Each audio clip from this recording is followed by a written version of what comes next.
Hello, everybody, and welcome today to our webinar on embedding community investment into environmental and social standards of international financial institutions. Today's webinar is being hosted by the International Association for Impact Assessment, or IAIA, and my name is Keisha Blaser. I'll be facilitating today's webinar. If you hear something today during the webinar that you'd like to share on your social media accounts, please feel free. You can see our handle there at IAIA Network, as well as a hashtag you can use along with whatever you choose to share, hashtag IAIA Webinars. Before we get started, I'd like to share with you a few of the resources you can find on our website, www.iaia.org. So first, you'll see a variety of webinars on demand. Some recent ones that we've added onto there are Defending the Mitigation Hierarchy in the Nature Positive Era, as well as a very recent webinar that just happened this past Friday on Strengthening the S and ESG, Social Impact Assessment for Major Projects. So I'd encourage you to check those out there. Those are just two, but we have a variety of topics, including resettlement, biodiversity, health, and more. So please do check those out. Next, on our website, you'll be able to see some information about our upcoming events. So first, our annual conference, IAIA 24, is being held in Dublin, Ireland at the end of April. Right now, registration is still open for the conference, as well as for training courses and tech visits. So I really encourage you to check out our website there and see if you want to get registered for the conference, as well as training courses on a variety of different topics. Next up, we have an upcoming webinar that you may be interested in on a similar topic.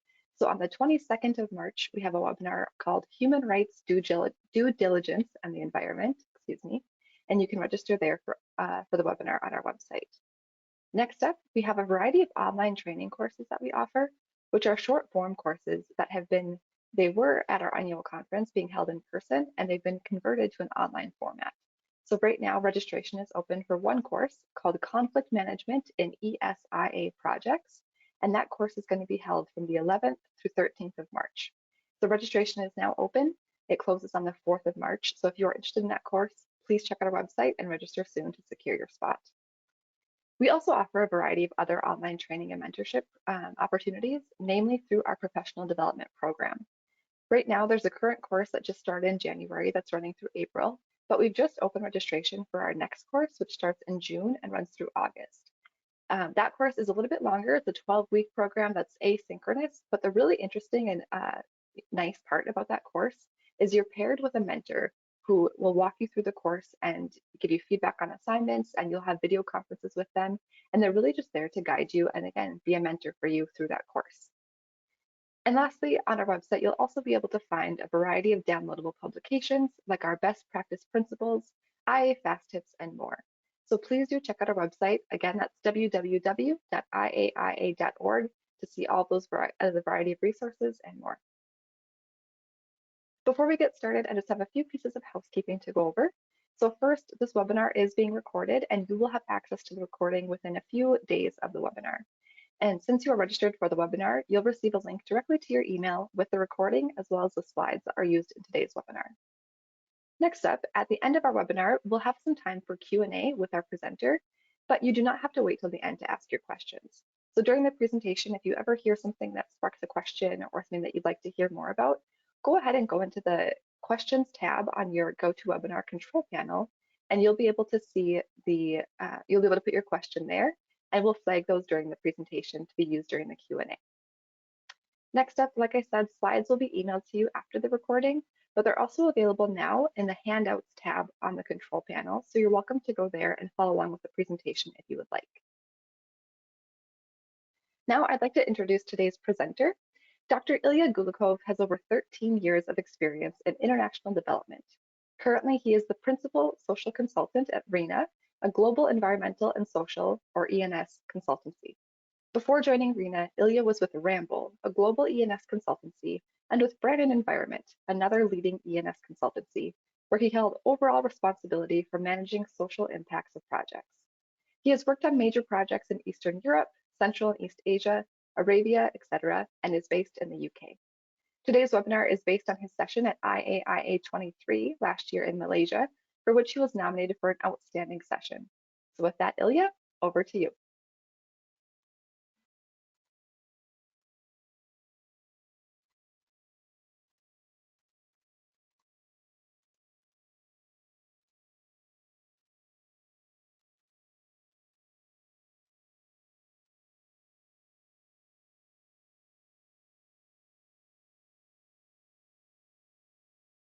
Hi everyone, thanks Kisha. Can you hear me and see me well? Yes. Okay, just give me a second please, so that I could share my screen.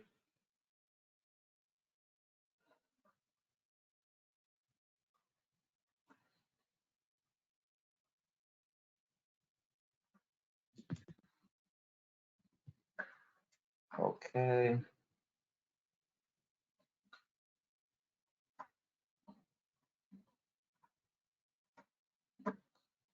Okay, now I think you should see my screen well.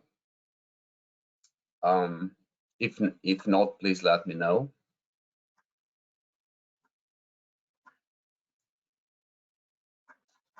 Yes, thanks very much, Kisha, and hi everyone. My name is Ilya Gulagov, and I think Kisha done most of the introduction.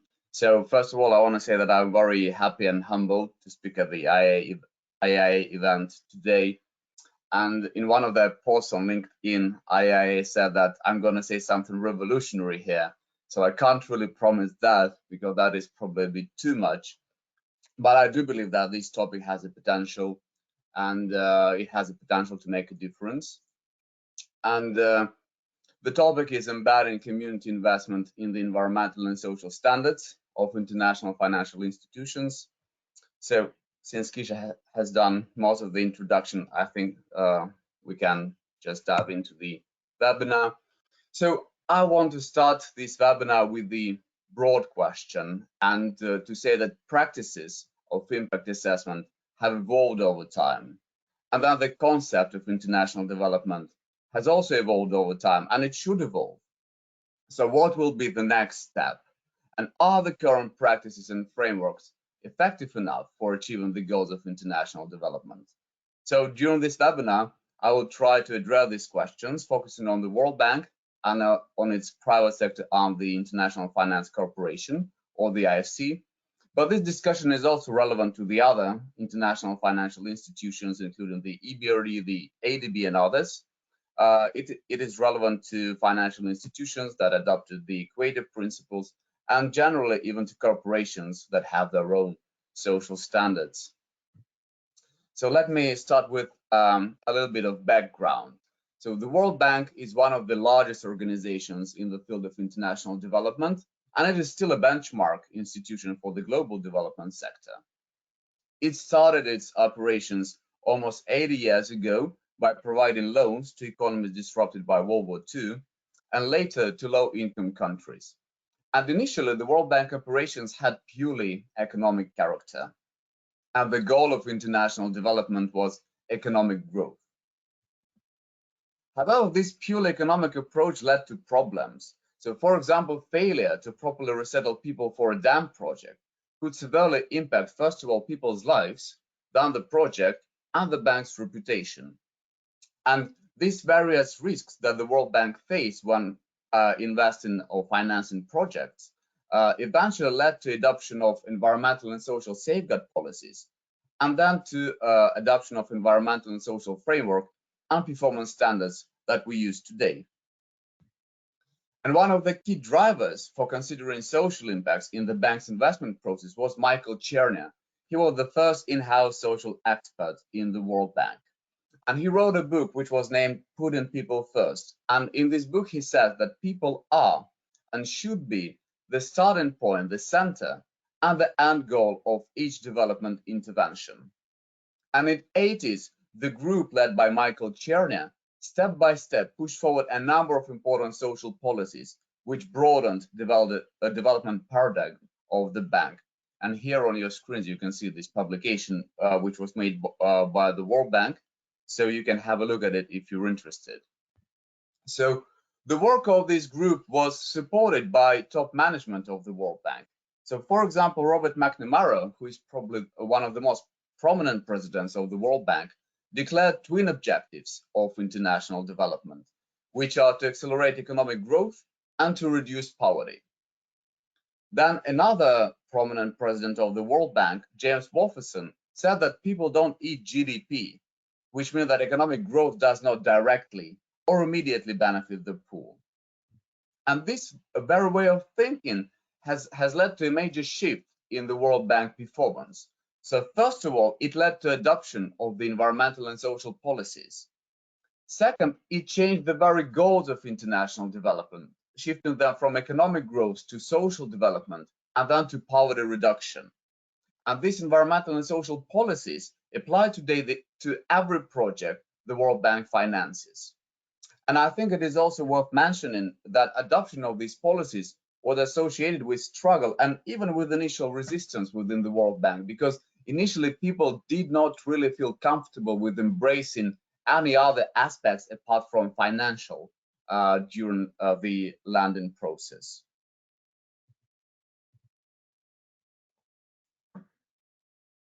Hold on. Okay, so the mission of the World Bank Group today, if we look at the website, is to end extreme poverty and to boost prosperity on a livable planet. However, poverty is multidimensional, and the level of income and economic factors definitely play the key role. However, they are far from being the only factors today. So, because poverty also covers such factors as access to education, to healthcare, to participation in decision-making process, etc. So for that reason, I think it is interesting to think or to ask questions. Are the current environmental and social practices and policies of the World Bank Group effective? Or are they effectively aligned to address multiple dimensions of poverty and prosperity? And this is the question that I want to propose you to answer first. So, do you think the current environmental and social policies and practices of international financial institutions, and let us focus today on the World Bank and the IFC, so do they effectively address multiple dimensions of poverty? And the answers are yes, no, I don't know, or this is the wrong question. So probably this might also be the case. So please make your choice. Keisha has opened the poll for you.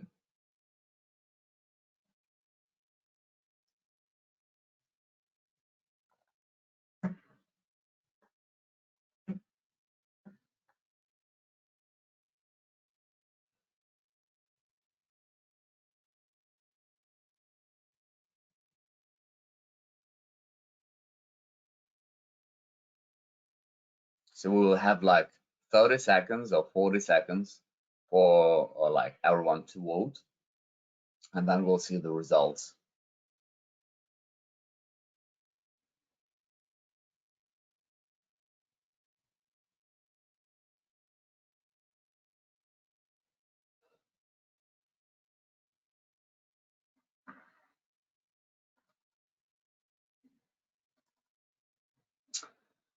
Okay, so now we have the results. 16% think that they are effective.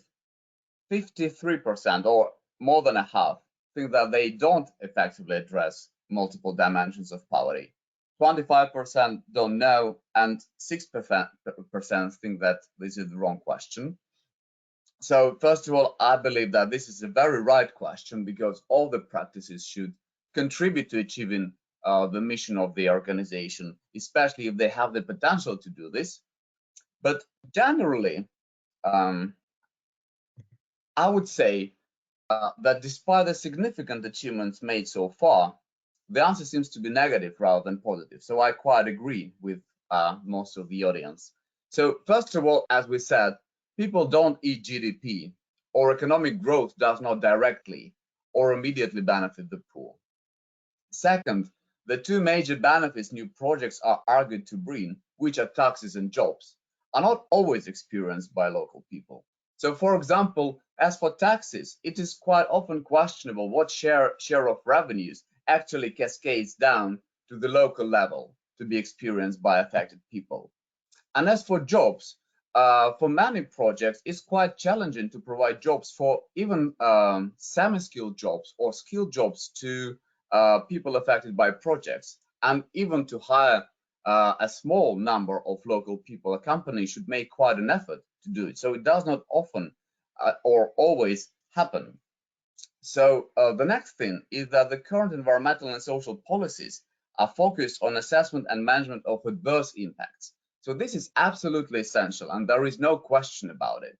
However, this does not address multiple aspects of poverty and prosperity, because you cannot address poverty by applying the do no harm principle, because poverty is much more complex.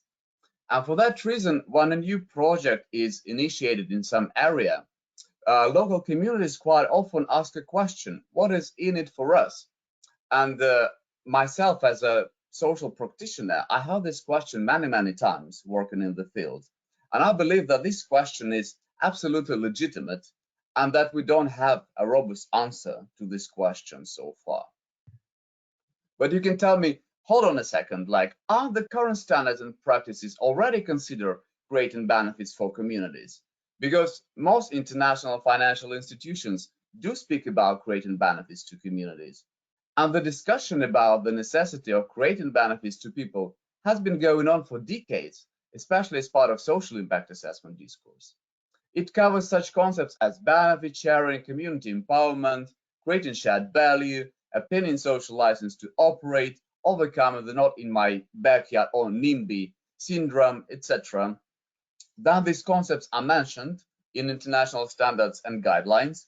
However, I would say that robust ways of putting these concepts into practice have not been fully established, making these terms hollow rather than practical for many, if not for most projects.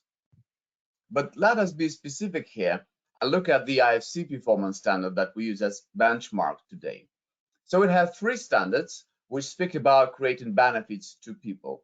The first one is the performance standard 1, assessment and management of environmental and social risks and impacts, which is an overarching standard managing the whole process of impact assessment and management. So it does mention creating benefits and opportunities to people. Then we have performance standard 5, land acquisition and involuntary resettlement, which aims at improvement of livelihoods and standards of living or living conditions of displaced persons. And then we have performance standard 7, which speaks about creating opportunities for indigenous peoples to participate in and benefit from project-related activities. However, if we look at these standards in a bit more detail, we'll see that the performance standard 1 declares creating benefits and opportunities rather than requires to implement it or gives any guidance about how to do it. And as for performance standards 5 and 7, so first of all, they're quite special because they apply only when special impacts are triggered. So for example, not all the projects affect indigenous peoples, and not all the projects, thankfully, involve involuntary resettlement or any involuntary restrictions on land. And second, these performance standards allow for improving livelihoods, primarily in the context of adverse impacts on these livelihoods. So, for example, if a household is not affected by land acquisition, there is no discussion of improvement of this household livelihood. Or if a project doesn't affect indigenous peoples, there is no discussion of creating benefits to these indigenous peoples. So if there is no impact, these standards become not applicable, as well as creation of benefits to people. And as for creating benefits for people affected by all other types of impacts, such as traffic, workers' influx, noise, dust, and you name it, these are not discussed at all. So for that reason, robust ways of putting these concepts into practice have not been fully established. And today there are no shared expectations regarding the process of creating benefits to communities and its outcomes. So there are no shared expectations among affected people, project developers, financial institutions, consultancies, academia, etc. So for example, a company may say, like, last year we purchased some books or monitors to some class in local school. Does it count as benefit sharing? Does it count as community investment? Is it in line with international standards, or is something else required here? I think this is the question. And then creating benefits doesn't apply to every project because it is not a requirement. And all of that makes these concepts quite difficult to implement. So to sum up the said before, creating benefits for affected people is not required, and there is no consensus about how to do that. Now, the current standards and practices are focused on mitigation and management of adverse impacts. This is absolutely necessary. However, only this gives quite little opportunity, first, to create benefits for people affected by projects, and second, to address multiple dimensions of poverty, because again, you cannot address poverty by doing no harm. And for that reason, the opportunity to contribute to poverty reduction at the project level, and this is the level where this effort is most manageable and achievable. So this opportunity is currently missed. And the question that I mentioned before, what is in it for us, that the affected people raise, still remains unanswered. So I would say that a significant contribution to achieving the mission of poverty reduction might be made by ensuring that community investment activities are required by the World Bank Group and by other financial institutions, and are specifically mentioned in their frameworks and policies, in particular in the IFC performance standards. So what is community investment? In one of their guidelines, the IFC defines community investment as voluntary contributions or actions by companies to help communities in their areas of operation address their development priorities and take advantage of opportunities created by private investment in ways that are sustainable and support business objectives. So, in a nutshell, community investment is targeted on creating benefits or positive impacts of projects. It is focused on people affected by a project, though it might also have a broader scope. Then community investment calls for moving away from casual philanthropy towards a more strategic approach. It builds on understanding local context and on community participation and shared ownership. It should be somehow linked to companies' business operations, and it also requires setting a business case by determining clear objectives, KPIs, budgets, roles and responsibilities, etc. And I think that the first question that comes up to mind when you start thinking about community investment is, how can it be implemented, or within what framework?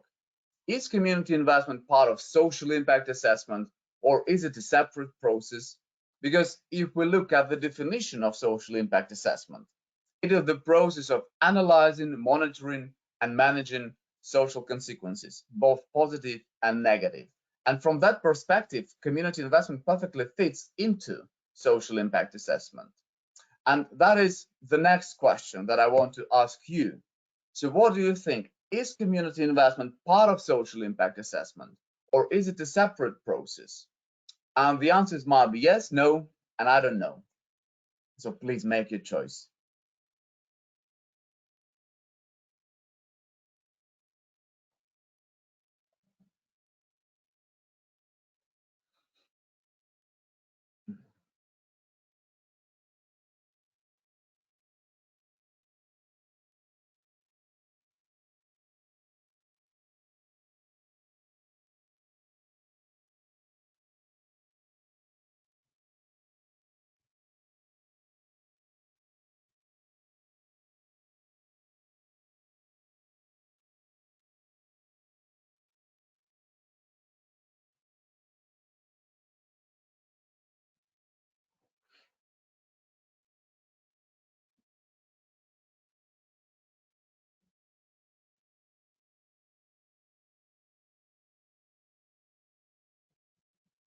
Okay, I think we've done with the poll.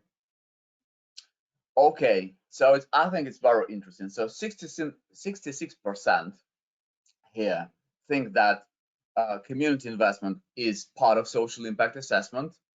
30% think that it is a separate process, and 4% don't know. I think it's very interesting results of the poll, but I would prefer not to answer this question, but I would propose to answer it together, looking at every single step of community investment process, and then we will come to some conclusion here. So, okay. So now on your screens, you can see social impact assessment process and community investment process and their key steps. So social impact assessment starts with community profiling and social baseline survey. that it includes impact analysis and assessment, that it includes developing mitigation or enhancement strategies, then monitoring and management, and we have stakeholder engagement as an integral component of social impact assessment. So as for community investment, it also starts with community profiling and social baseline survey. Then it includes analysis of existing development plans and initiatives, then analysis of community needs, identification of key investment areas, development of implementation model, then monitoring and management, and it also has stakeholder engagement as its integral component. So now I propose to look at every single step of community investment. So the first one is community profiling and social baseline survey.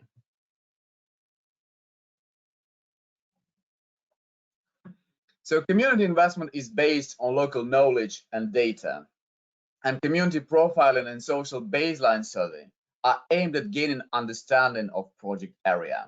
They are focused on those communities that are affected or on the project area of influence, and therefore they are largely informed by social impact assessment results, because social impact assessment determines this area of influence. However, community investment sometimes might also have a broader scope and cover the wider district or even region. However, community investment requires a different approach for collecting baseline information. So if we look at social impact assessment, the primary goal of this process is to avoid, mitigate, and manage adverse impacts. And social baseline survey as part of social impact assessment tends to focus on those issues that are relevant to potential impacts. And even if all the information is collected, it is usually not reflected in the social impact assessment materials in detail. So for example, if a project has no impact on utilities, there is no need in provision of detailed information on utilities as part of social impact assessment report. It will just make the whole report more bulky and less manageable. For that reason, I think it's absolutely fine just to sketch this information as part of social impact assessment report, just for readers' understanding of the area, but not to provide this information in detail. If we look at community investment, the goal of this process is to develop or to create benefits. And social baseline survey as part of community investment aims at collecting information on all the key aspects of community well-being, not only on those related to impacts. And for that reason, another framework is required here, which enables us to capture all these key aspects. So here you can see the classical framework for impact assessment, which is proposed by the IFC performance standards. So it includes performance standard 1, impact assessment and management, performance standard 2, labor and working conditions, 3, resource efficiency and pollution prevention, community health, safety and security, land acquisition and resettlement, biodiversity, indigenous peoples, and cultural heritage. So this framework is very good for capturing adverse risks and impacts. But again, for the purposes of community investment, we need to collect information on all the key aspects of community well-being. And for that reason, another framework might be useful here, such as, for example, social framework for projects, as proposed by Adam Smith and Frank Van Clay. So it enables capturing information on such aspects of community well-being like culture, or livelihoods, or land, or housing, etc. So we used adapted version of this framework for several projects that we worked on, and it worked for us. But whatever model you use, it should enable you to capture all the key information on all the key aspects of community well-being, because that's what's needed here. So the next step of community investment relates to analysis of the existing development plans and initiatives. So it includes analysis of planning documents of various levels, including strategic, topic-specific, community-specific, etc. And usually it includes analysis of a quite large pile of documents. And the tasks here are to screen these documents and to identify strengths, needs, and specific programs and projects aimed at addressing these needs. So then it is very useful to supplement this analysis by interviews with relevant government officials just to discuss key or problematic issues here. And then it is also very useful to supplement this by analysis of initiatives conducted by other actors in the area.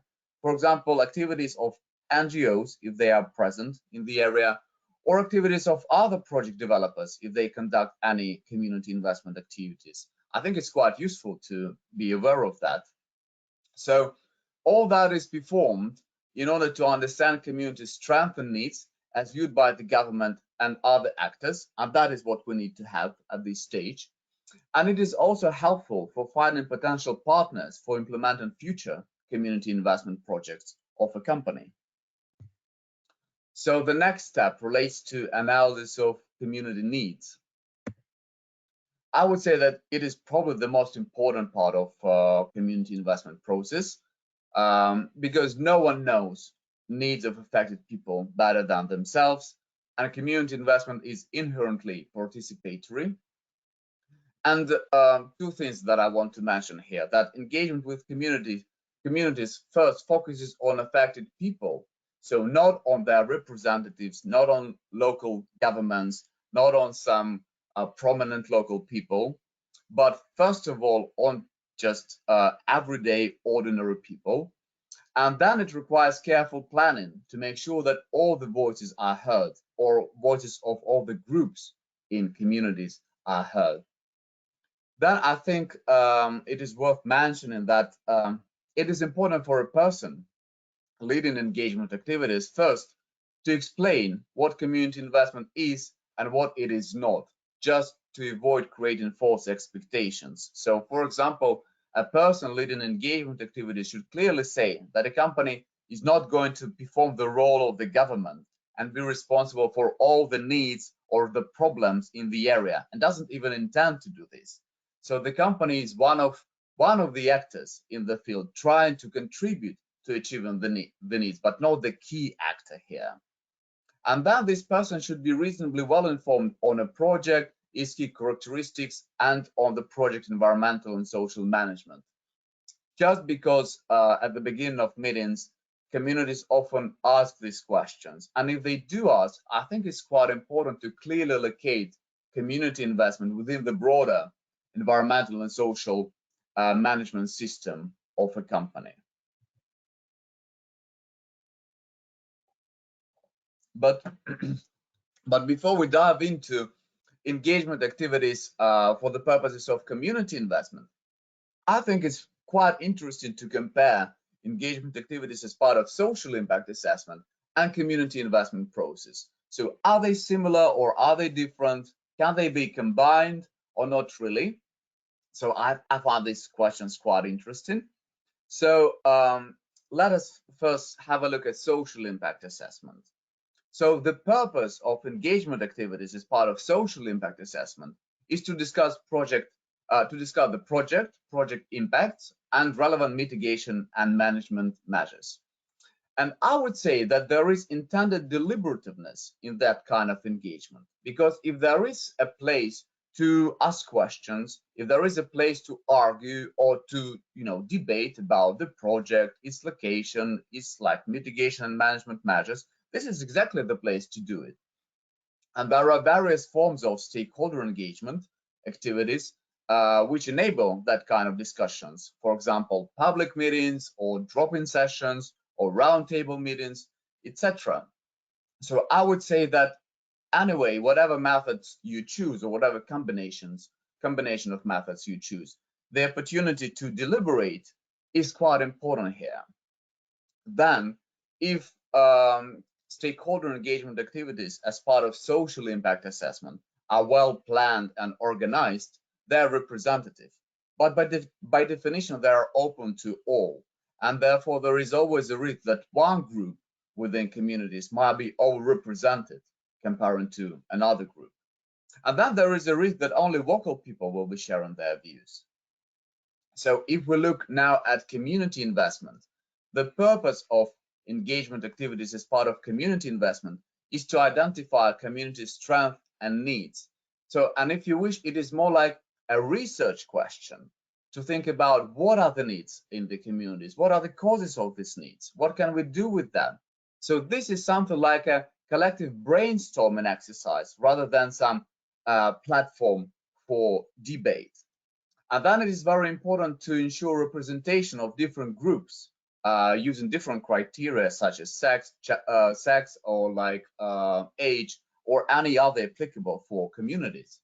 And it is also very important to provide opportunity to listen to all the participants of the group to make sure that we captured the views of all these groups. So for that reasons, having focus groups is very useful for the purposes of community needs assessment and analysis as part of community investment, because this method provides us or enables us to get meaningful information on various aspects of community well-being, and because it gives us opportunity to listen to all the participants.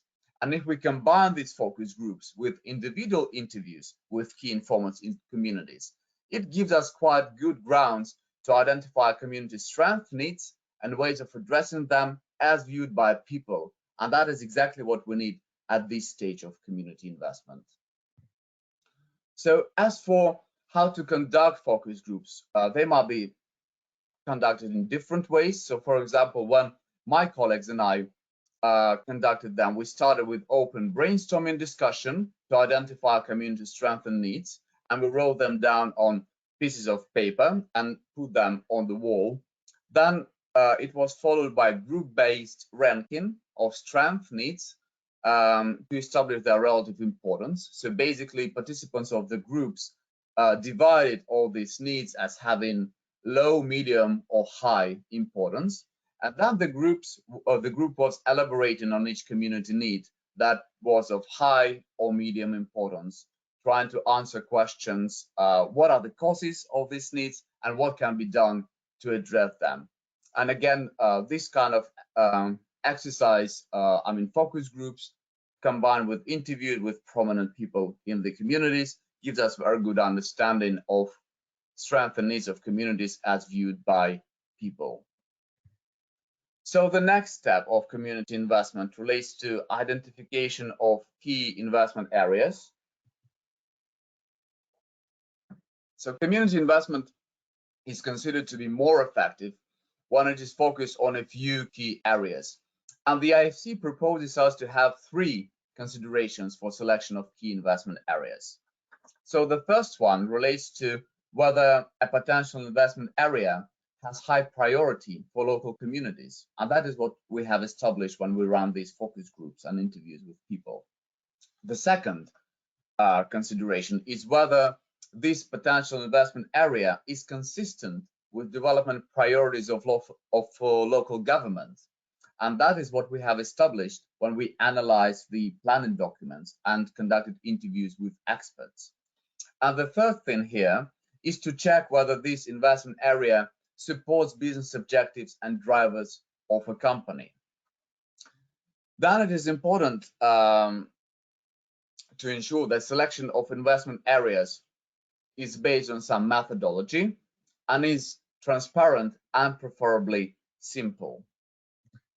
So this is the methodology that we use for several projects. This is pretty straightforward. So here we have level of support, or whether communities consider a particular investment area important. Here we have socioeconomic feasibility, or whether the government or experts consider investment area important. And a combination of these two factors gives us the investment area importance. So according to this methodology, it might be from negligible to major.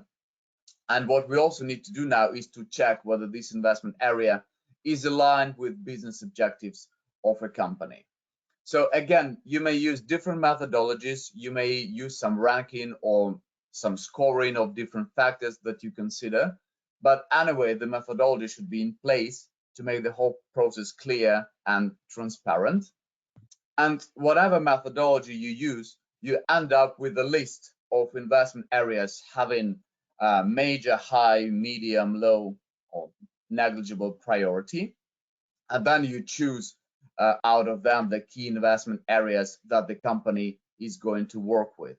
So for example, for one of the projects that we worked on, These key investment areas included community safety, because there were many other projects in the area and the issue of community safety was one of the key.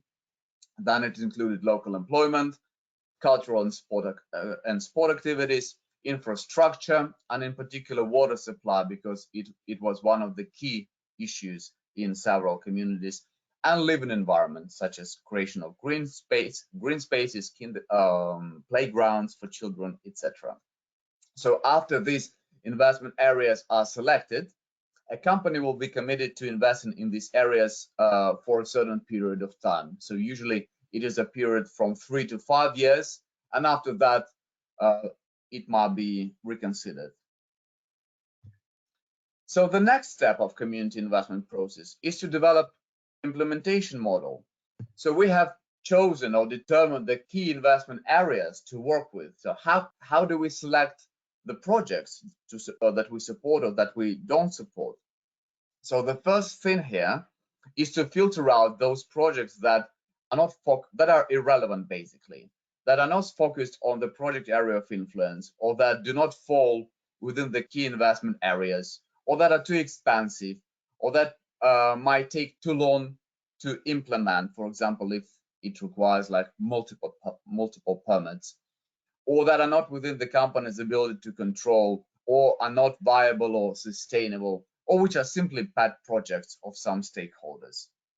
So here on the screen, you can see examples of like classic bad projects with regard to community investment. So for example, one of them is the project of buying a fire truck for a community. So there are questions: who's going to drive it, who's going to be the firefighter, who's going to maintain it and pay for all that. So if there are no clear answers to these questions, so probably buying a fire truck is not the most brilliant idea. Or another example is building a proper football stadium in some community. So if there a team to play there, are there enough fans to come there, and who is going to maintain the stadium? So these are the questions to consider. And I'm not saying that a company should not get involved into expansive or complex projects, but I think it is much wiser to start smaller and then to level up or scale up the activities than to do it vice versa and fail. So there might be two key approaches to community investment, which include reactive and proactive approach. So reactive relates to responding to communities' ad hoc requests, and proactive relates to when a company is more involved in identifying these projects. So usually proactive approach has more long-term agenda, and it requires some capacity building of different parties involved, etc. So there might be different ways of implementation of community investment programs, which include in-house implementation when these community investment activities are facilitated by company's unit, or third-party implementation when these activities are outsourced to some NGO, for example, or community foundation might be established, or there might be some multi-stakeholder partnership or some hybrid model, which includes several models that I mentioned before. So these are very well discussed in the IFC guideline. To give you an example, so community council was established as part of proactive approach for one of the projects that we worked on. And this council operated according to provisions on the council, which determined its membership, the way members rotate, objectives, frequency of meetings, etc. So the aims of the council were to determine projects to implement, to select potential partners, to conduct project monitoring. The council included 20 members, mostly community members, but also representatives of local administrations. Some other experts also could take part in these community council meetings, but they didn't have the right to vote. So this community council met up every 4 months, and 3 company members, which were not part of the community council, also took part in these meetings, and they also had the right to vote, and the decisions were made by the majority vote. So as for example of reactive approach, a small grants program was established, and it included such stages as receiving applications from communities and stakeholders, and there were certain requirements what these applications should include. That it included initial screening or filtering out the irrelevant projects, for example, some requests to support a political party or something. Then it followed with assessment of potential projects, and there were some tools for this assessment. For example, to check whether a project or an application has clear budget and sufficient budget, whether there is sufficient team to implement the project, whether the timeline is realistic, etc. So there are various factors to consider. Then the decision is made what projects to support and what projects not to support, and then implementation monitoring follows. And the last step of community investment relates to monitoring and management. So this is probably one of my favorite things about community investment, because it requires setting a business case with a clear determination of KPIs, budget, roles and responsibilities, monitoring and reporting provisions, model how community investment will be implemented.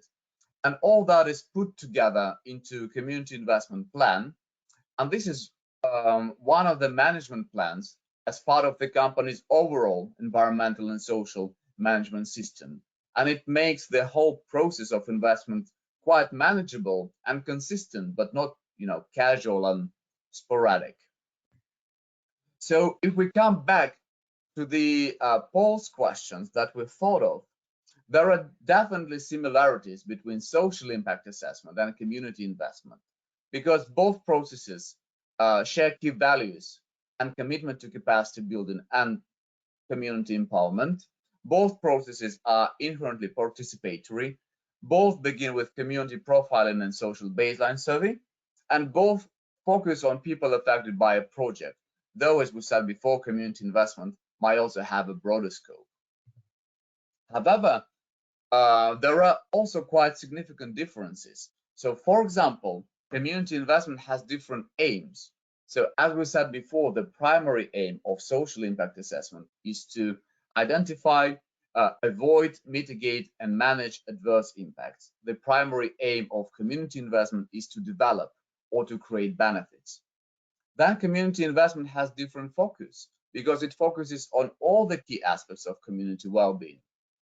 And for that reason, a different framework is to be applied here, which enables capturing all these different aspects of community well-being. So then community investment has different methodology because it requires more extensive analysis of planning documents. It requires different type of stakeholder engagement activities. Then it requires selection of investment areas. Then community investment has different manner of implementation, all these proactive and reactive approaches, small grants programs, or like community councils. So all that is not really covered by social impact assessment process.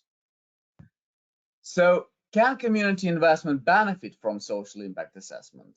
Definitely yes. Community investment is informed by social impact assessment. But does community investment and creation of benefits for communities flow naturally from social impact assessment? Definitely no.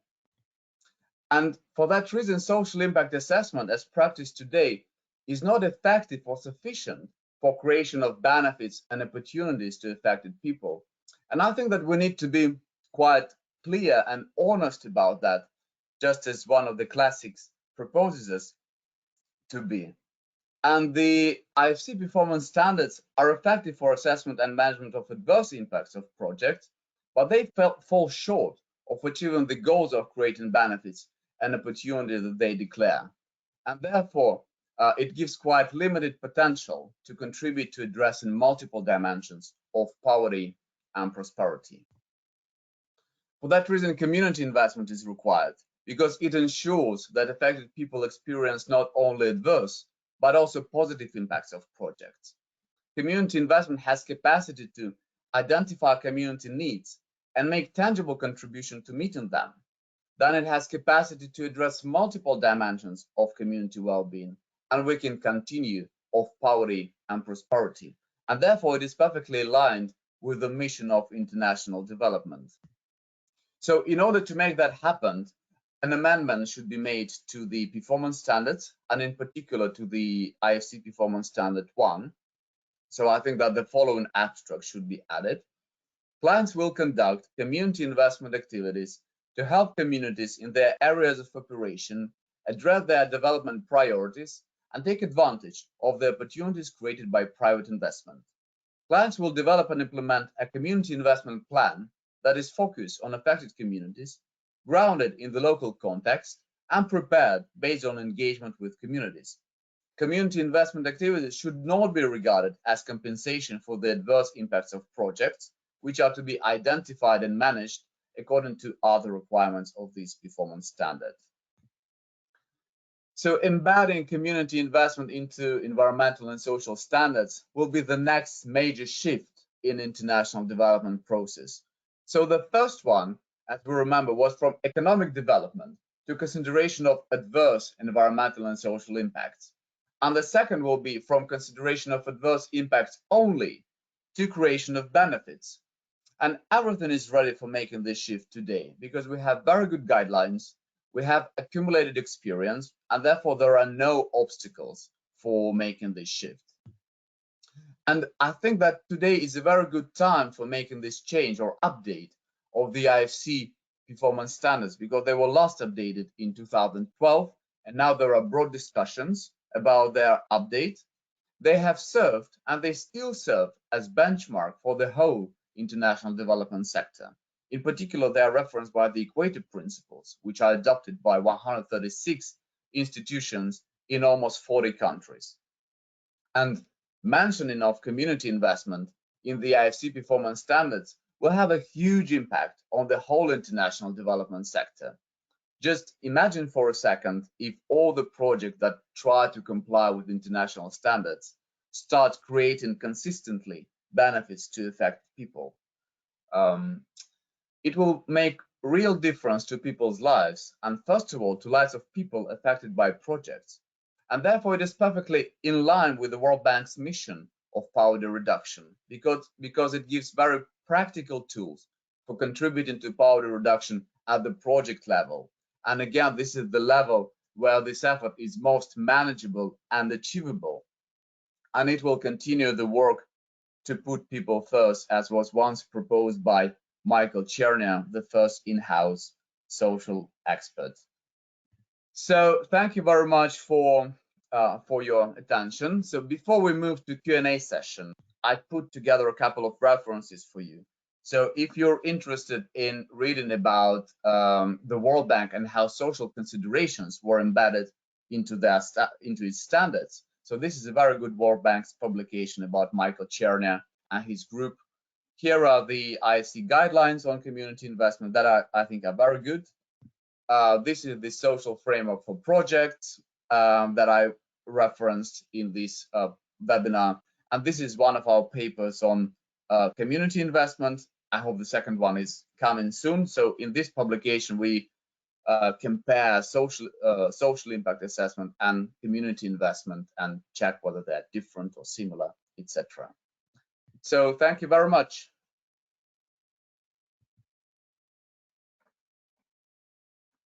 Great. Thank you so much, Ilya. That was awesome. I'm just gonna, perfect. Here we go. Okay, we have plenty of questions coming in only a few minutes, so I will just try to pick from these great questions we have here. One of the first ones that was put in asks, how do you suggest project developers set the total amount of community investment? So should they look at a % of project cost or determine based on need? Do you have any insight there? Yeah, this is a very good question. So I believe that there is no good answer to this question today. And I think whatever figure I would suggest, it would be wrong. So I think the first thing here is to identify community needs and to be precise with regard to what's needed, then to understand the company's commitment whether the company really wants to, spend some money on community investment activities. And usually large corporations or large companies, they do spend some money already on some, philanthropy or like charity activities. So it is also worth considering how much money the company spends already.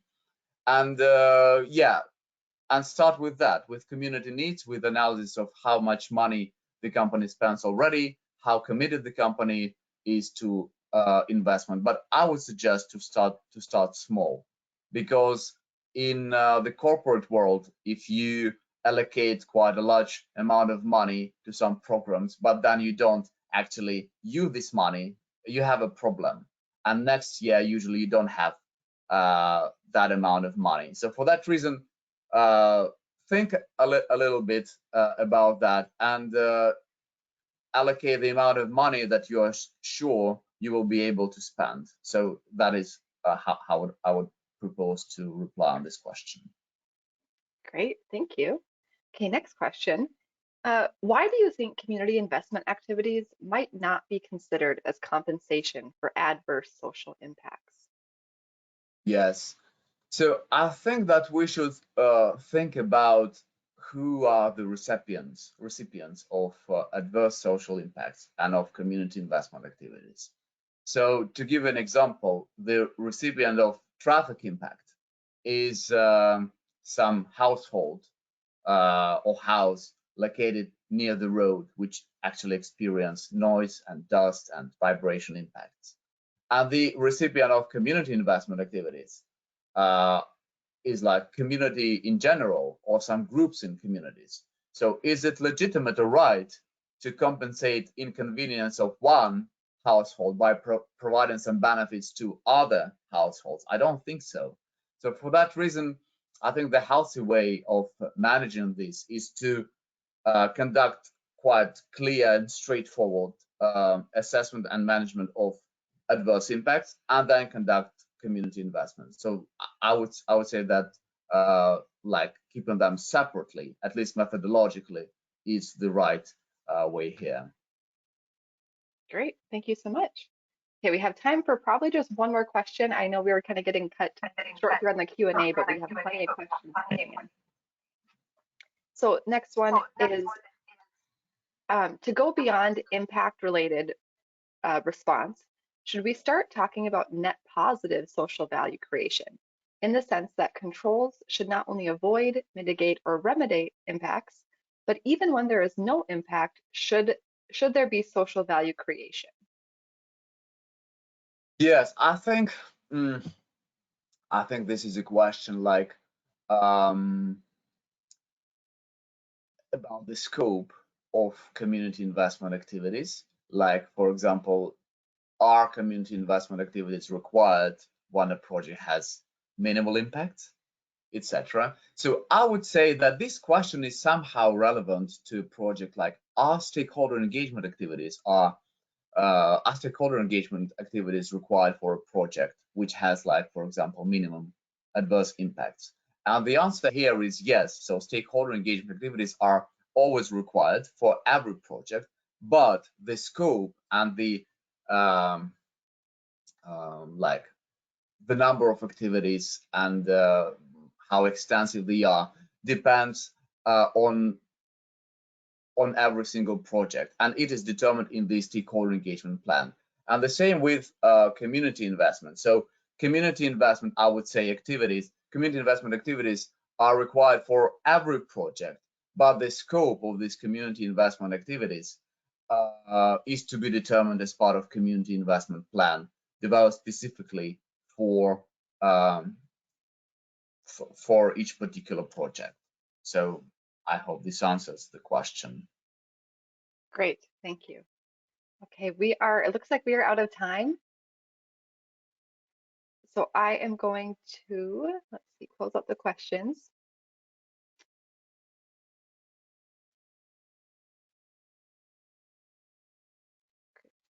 Okay, so thank you everybody for joining us today. I know we didn't get time to answer all of the questions. There were just too many great ones to come in, But speaking of that, let's continue the discussion. So if you're on social media, we'd love to continue this discussion there. Again, our handle is at IAIA Network for Twitter and Facebook, as well as the hashtag IAIA webinar that you could use. But if you are an IAIA member, I'd encourage you to put something in the hub.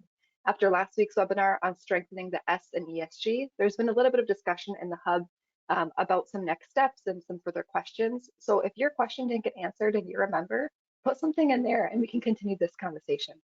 Thank you again for joining us. We know your time is valuable and we hope that you found this valuable as well. So with that, have a great day and we'll see you next time.